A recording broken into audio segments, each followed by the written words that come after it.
Syria, but why the transition in America is the period of this voluntarily smooth transition, you know. The guy didn't help it because he sat on it until the end.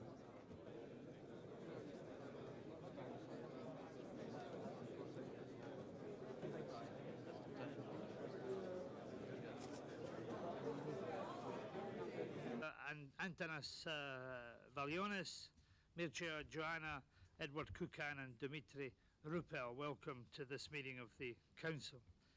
As usual in NATO, our agenda...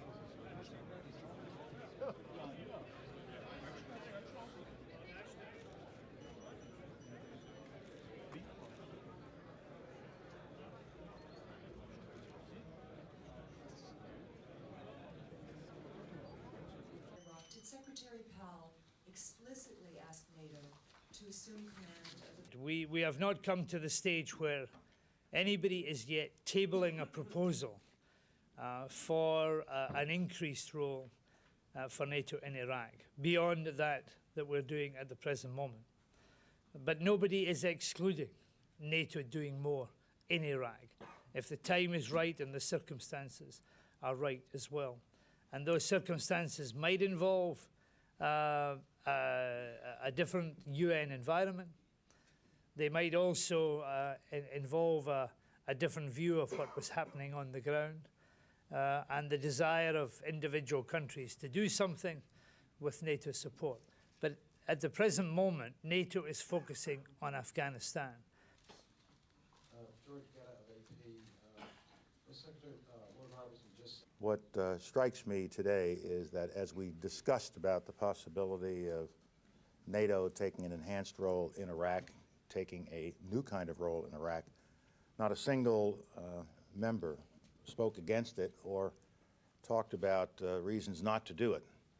The question really was, should we not, in the interim, in the immediate near term, focus on Afghanistan and think about what we might be able to do in Iraq in the coming months and sometime perhaps next year.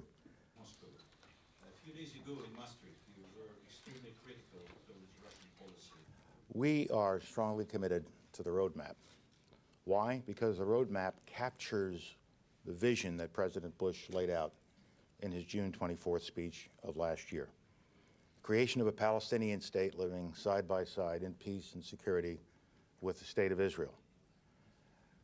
In his June 24th speech, the President also spoke about the obligations that both sides had. And then when we had the Aqaba Summit meeting later that summer, both sides acknowledged that they had these obligations and we carry forward with the accomplishment of their obligations in accordance with the roadmap. The President also intended in his speech to send a clear message to the Palestinians that terror must end. We will not go anywhere, either on the roadmap or any other plan that someone might have, unless terror is brought to an end. And this is the clear and consistent message we have been giving to the Palestinian leadership ever since. Have you now nailed down whether you're going to be the co-authors of the Geneva Peace? But that is not to say there are not other ideas out there that people have. This is a very difficult issue. And so as ideas emerge from whatever source, it seems to me not inappropriate to listen to the authors and proponents of these ideas, to see what they are saying and to take it into account. I think it's a quite reasonable thing to do, a quite appropriate thing to do for me as a Secretary of State, and I'll be doing it tomorrow.